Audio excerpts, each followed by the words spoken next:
And another thing that I wish I would have said in third period after I heard students' comments when they walked out, we are starting at the most missed and going backwards to the least missed. And without me reiterating that, I think some people left my room a little deflated, thinking, wow, I didn't get any of those right. Well, we're starting at the most missed. So if you leave in the first day or two and you haven't gotten a problem right, that's okay. We're starting with the hardest ones. I'm also not telling you which problems you got right or wrong or how many overall you got right or wrong to start with, because I think y'all are going to pay attention more that way. Some people, when they have a problem they got right, don't listen. And you might have guessed, and I'm going to go over a lot of extra topics anyway, so I don't want to have that. All right, so starting at number 30. And you're going to keep your test from now on. So I don't care if you write all over your test itself, but just make sure that you're also writing on notebook paper, because that's the part that I'm grading. So if you're asked. So number 30, this was the most missed problem, and this is actually a fairly easy problem. But the wording makes it very difficult to get to the point to where it's an easy problem. And I see why this is the most missed problem, but the concept that they're trying to make is easy. We've just got to get there. So a delivery service places packages in the large containers before flying them across the country. These filled containers vary greatly in their weight. Suppose the delivery service's airplanes always transport 2 containers on each flight. The 2 containers are chosen so that their combined weight is close to but does not exceed a specified weight limit. So they want to get up to the weight limit, but they can't pass it. So random sample of flights with these containers is taken. The weight of each container on each selected flight is recorded. And now we're dealing with the weights of each of the containers. So those are our 2 variables. Well, I'm going to look at my answer choice and give me some context here. What am I trying to deal with? Correlation. So I'm dealing with something with correlation. So let's go side note and think about correlation. What is correlation? Symbol. R. What values can R take? -1 to 1. -1 to 1.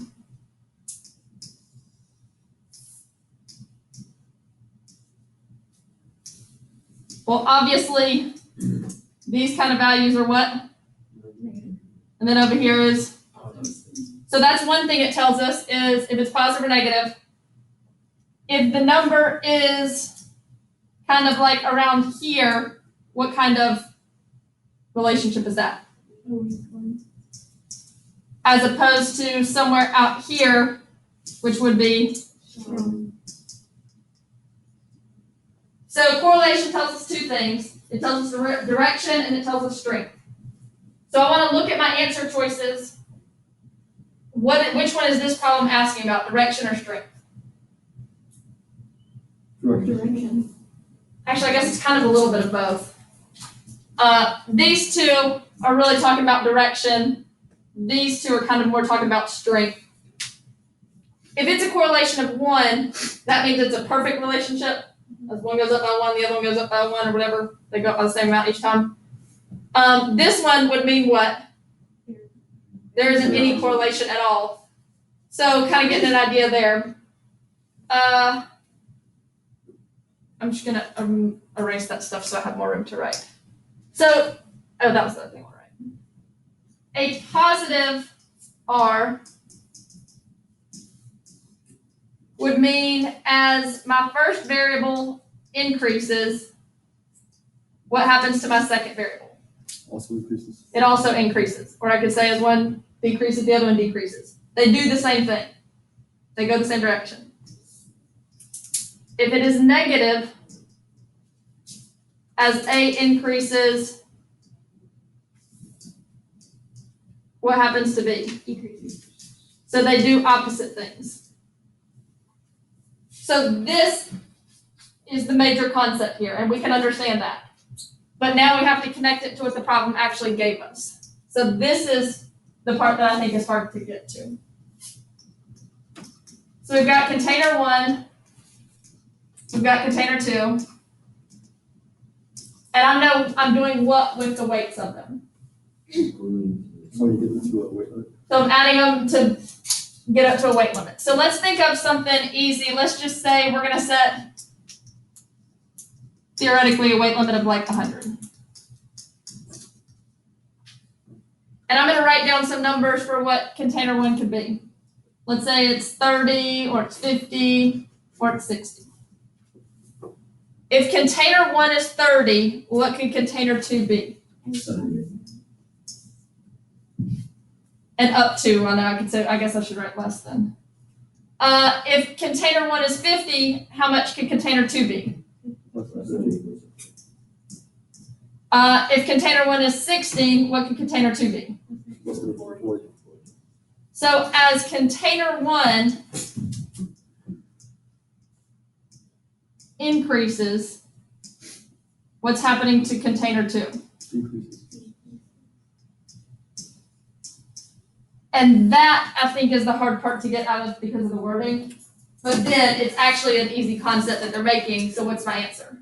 B. So I think based off of the wording, it was kind of hard to see that that's what they were talking about.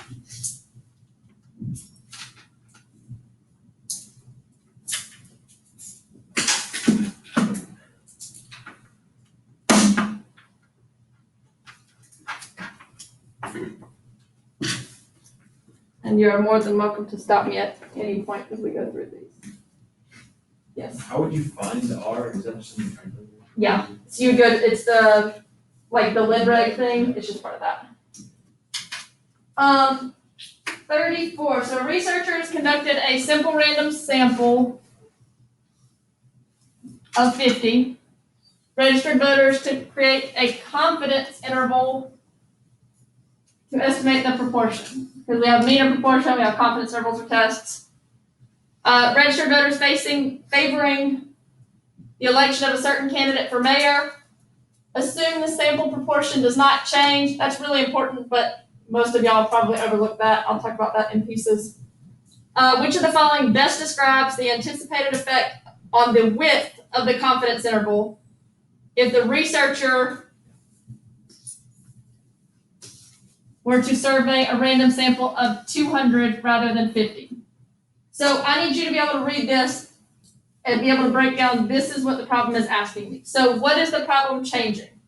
Simple size. And then it wants to know what? The relationship between smaller sample size and larger sample size. So you need to be able to break it down into, okay, this is what the problem changes, it wants to know about this. I'm gonna think through this one in different pieces. My old sample size was what? 15. And the new one is, 200. so very basic, what is happening to my sample size?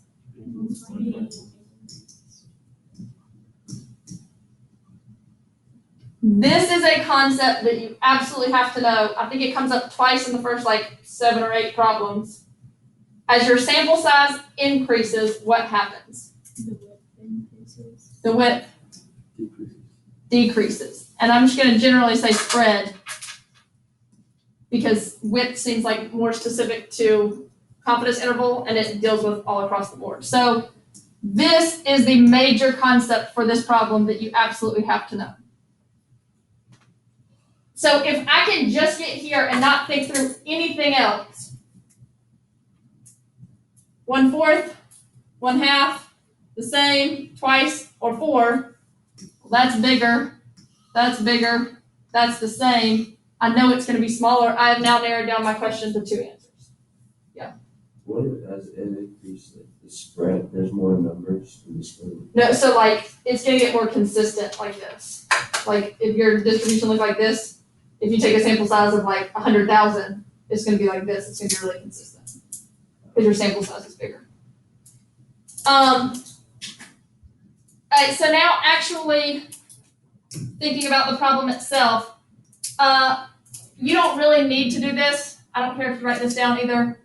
What is my equation for confidence interval for one proportion?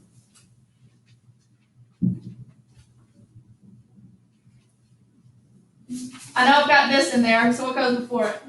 X, For proportion. P hat, P hat plus or minus, what's the first thing?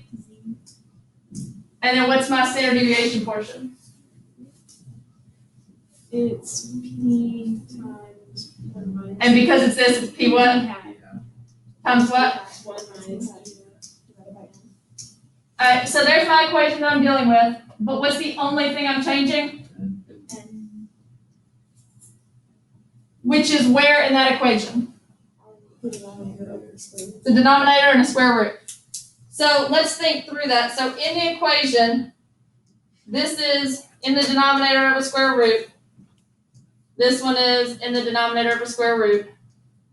Now this part right here, assume that the same proportion does not change. That just means whatever we used as p hat in this one, we also use as p hat in this one. I can plug in numbers, but what do I know about what I'm gonna get up here?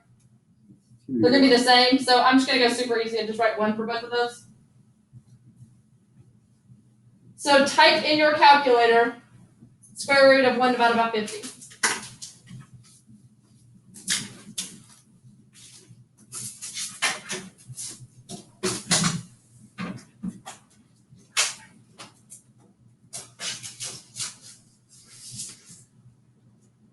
And you get what? 0.1414. What about when you do the other one? 0.0707. So what happened to our width?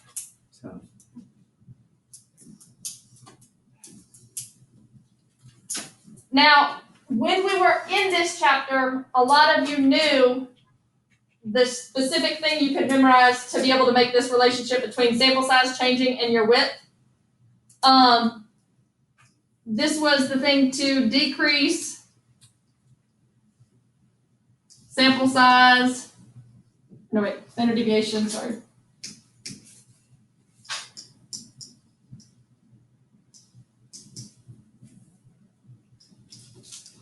Like half, we had to multiply sample size by what? So here, how many times do we multiply this by? 4. So 4 is what squared? 2. So we divided the standard deviation by 2. And in the chapter, I expect a lot of people to memorize that. When we're dealing with a whole year of concepts, that's probably not something I would expect most people to have memorized for the AP exam. But I do expect you to be able to see this concept and apply that.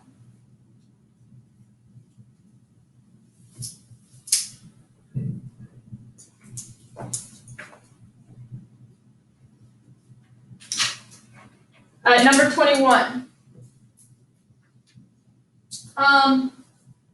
3 parts to this problem. All of these 3 are extremely important.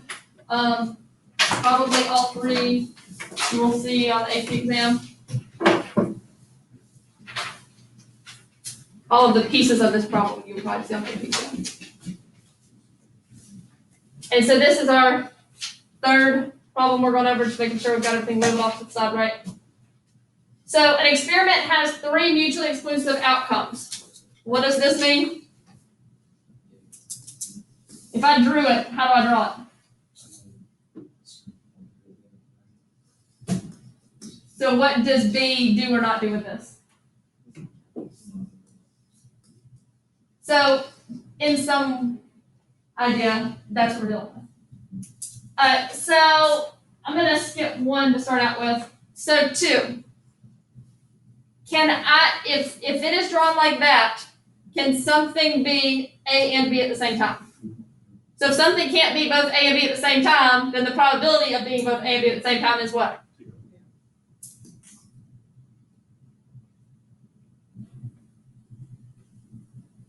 Problem 3, or part 3. If you'll look at your orange sheet, find something that looks fairly similar to this.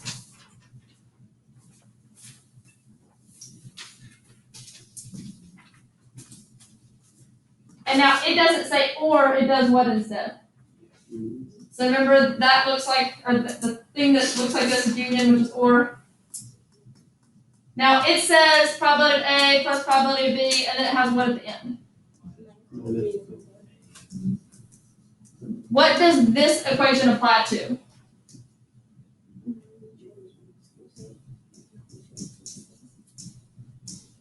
Not mutually exclusive. Well, if they are mutually exclusive, what do I know about and? Zero. 0.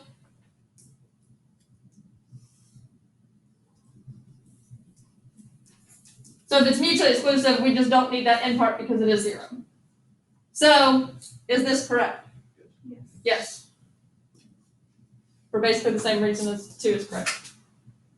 Now this is the part that I would definitely expect people to, if people miss this problem, I would expect this to definitely be an issue, just because you didn't like study for this or anything, you haven't looked over this stuff in a while, I get it.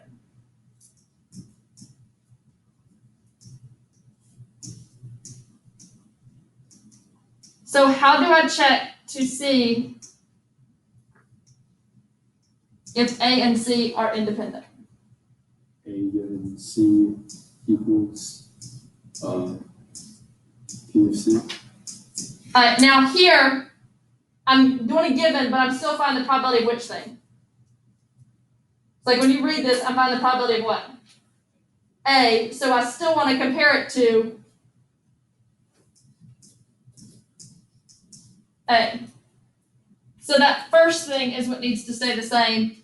That's me saying, hey, I'm going to do the same thing regardless of what you do. So the probability that I'm going to do this is the same if the probability that I do this given you did something. I don't care what you did, I'm going to do the same thing.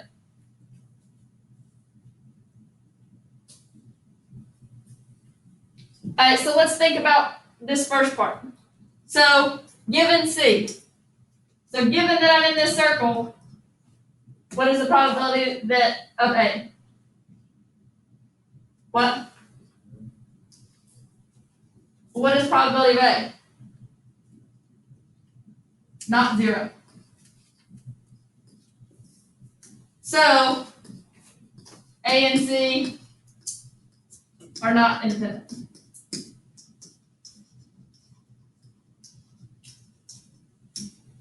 Wait, Jordan, who was that one? Which part? A is equal, how do you get 0? Okay, given C, so given that I'm in C, what is the probability that I'm in A? 0. And so that's where that came from.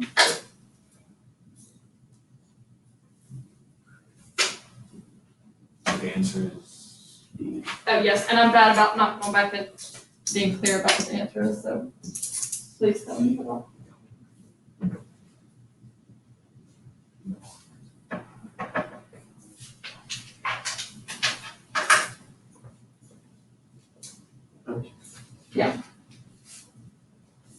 So if they were the same probability, then they are independent. Yes, and somebody asked this in the other class, so I actually have one drawn.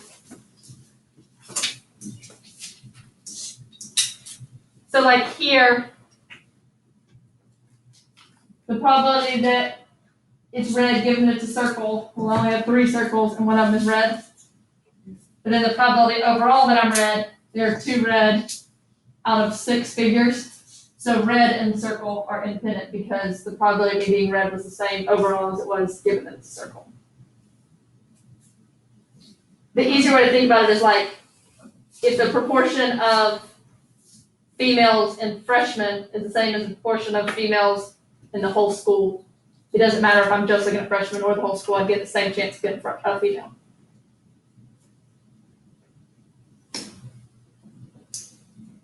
Okay.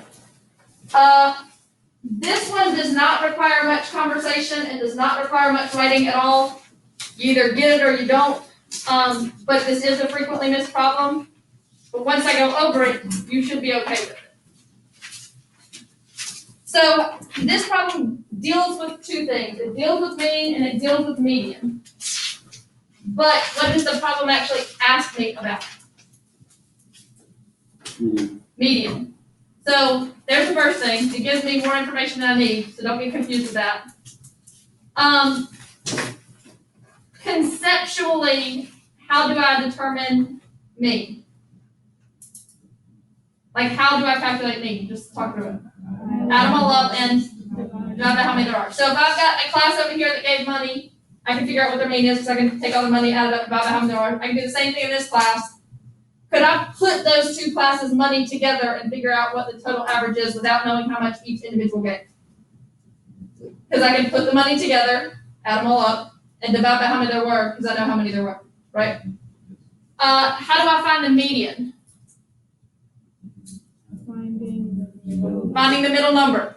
So if I just say the middle number of this class is this one, and the middle of this class is this one, can I just put those two numbers together and find out what the overall middle is? No. And it is that simple.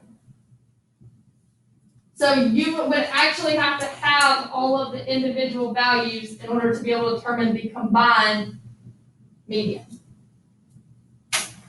Now, if this question were asking about mean, and this is something, I have seen this question asked in 3 different ways, which means it's a common thing that shows up.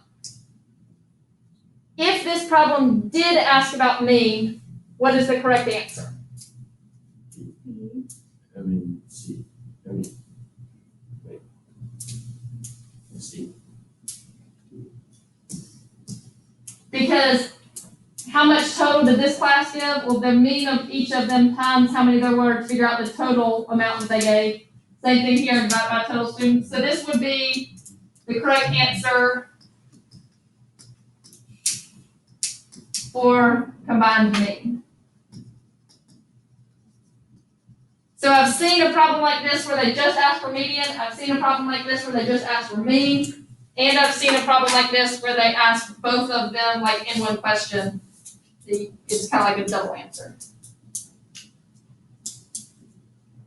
Yes? So if you wanted to, like, what information do you need to find the median? You would literally have to have every single individual value. Just when you have to read all the individuals and put them on, like, together. Right. And I wouldn't need to know how much each person gave to be able to do the mean part.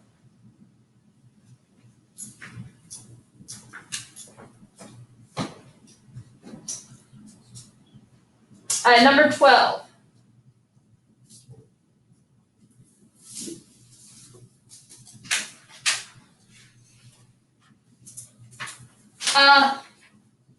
This is probably the first one that we come across that I totally understand why it's in our top missed problems. This is just a concept overall that people get confused with or forget. All right, so we've got this normal random variable, but all of our answer choices are that together they're normal, so I don't really have to worry about that. If these were split and some of them were normal and some of them weren't, combining a normal with a normal results in a normal. And then we've got X and we've got Y. And for each of them, we're given a mean and a standard deviation. The mean of X is 10 with a standard deviation of 3. The mean of Y is 9 with a standard deviation of 4. Remember that pretty much everything in our entire class, all the way beginning of the year to end of the year, things that are done to mean work exactly how you would think they would. So, first of all, I'm doing the second one minus the first one. Some people just overlook that. But also, I'm subtracting.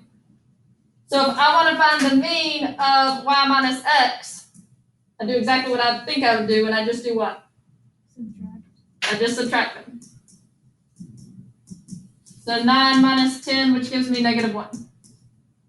Which means it's definitely not those two, and I've at least narrowed it down to 3 choices. Now, this next part you're definitely going to need to know. But if I'm like, I got nothing. I've got a standard deviation of 3 and a standard deviation of 4. If I put them together, is my standard deviation going to get smaller or bigger?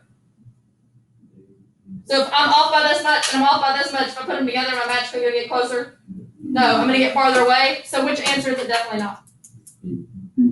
So even if I don't know how to solve this, just with thinking through those two things, I should be narrowed down to two choices. So when combining random variables, and this is the major part of this problem.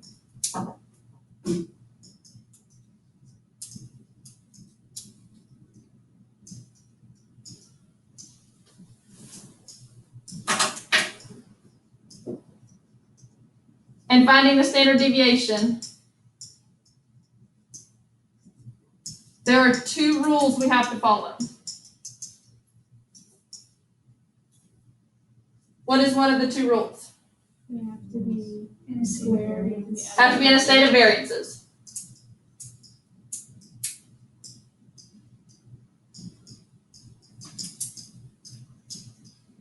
And what is variance versus standard deviation? Variance is Squared.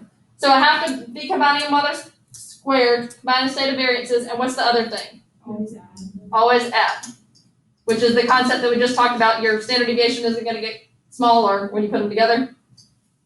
So those are our two things here. So now, sigma of y minus x, I'm going to take my sigma of y in the state of variance, which means squared,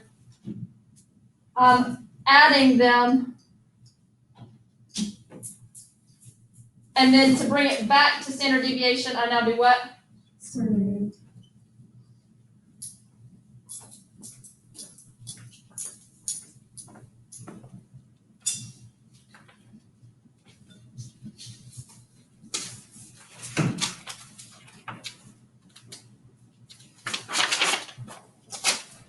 I will need you to put your answers in eventually, but for right now, just jump in with us and start on notebook paper. Keep all of it for right now. So that gives me 4 squared plus 3 squared. Well, 4 squared is 16, 3 squared is 9, so it's square root of 25, which is 5.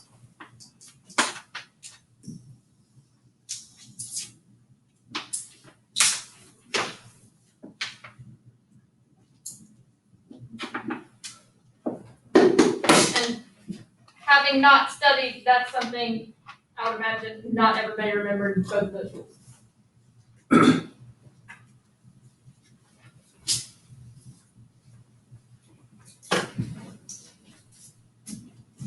All right, number 7.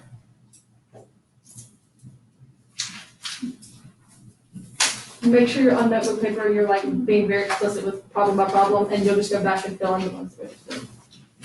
Alright, so which of the following is not a characteristic of a stratified random sample? I'm gonna go ahead and take this chance to talk about all of my samples at once. So I've got different types of samples. I've got stratified. What was the answer number? C, I think it was. Yeah, C. Thank you. What's another type of sample? Cluster, simple, Systematic. and systematic. And these are all random samples. These are just the specific name of the random sample.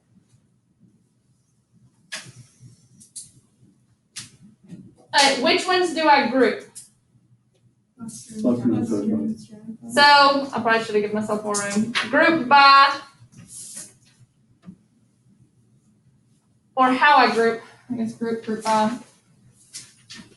Which one of these two do we want the groups themselves to be similar? Stratified.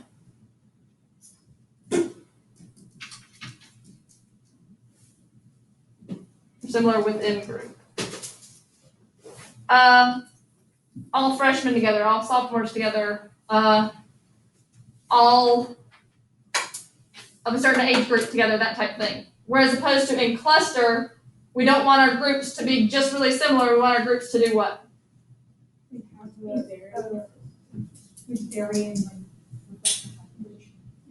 saying the right thing, and then it said reflect the population. Now, isn't going to be an exact reflection of the population, no, but something like if we were dealing with high schoolers, we would want hopefully this would result in like all different grade levels.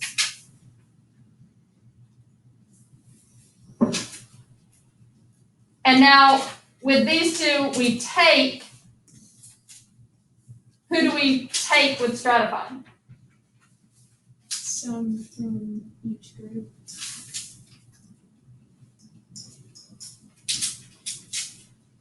Who do we take with cluster? And do we only take one, or do we only have to take one? Yes. You can take multiple groups. So like we have 1,000 groups, we don't just want to take one of them, we might take a random sample of 50 groups or something. But once I pick somebody in that group, everybody in that group gets chosen. Alright, now systematic. What is my process with systematic? I do what with it first? You start at a certain spot. Keep talking. Randomized. Okay, so you're starting at a random spot after, which sometimes people think about it the other way. They're in order, which is what you're saying. And then we do our start. And then we do what? If you have a certain number, you always like select someone else. What's a word I can put for that? And some of you might want to write more wording than that. So we put them in a specific order, we find a random start, and then pick every int number from there.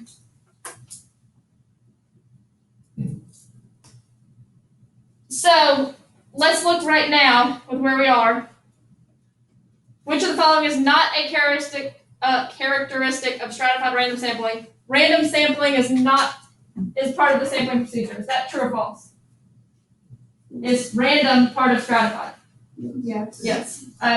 Population is divided into groups of units that are similar on some characteristic. Yeah. Yes.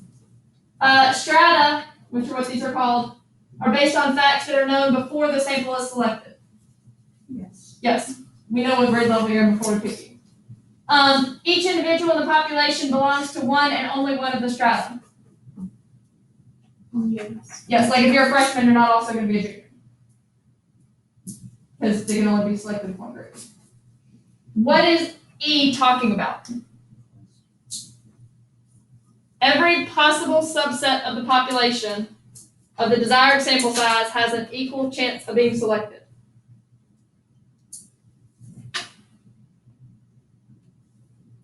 Y'all worry me. This is going to be on your AP exam.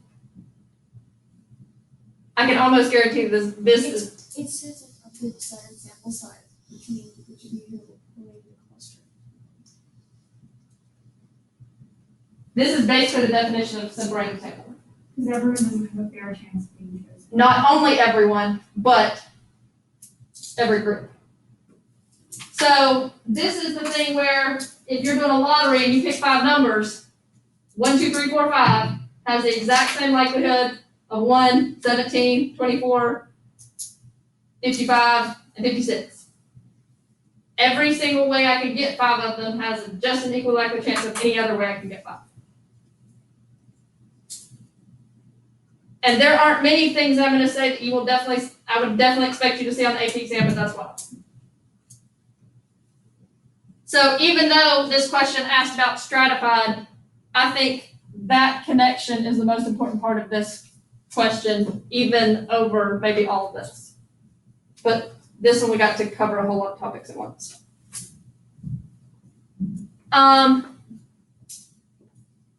Let's stop there and then I can check some homeworks.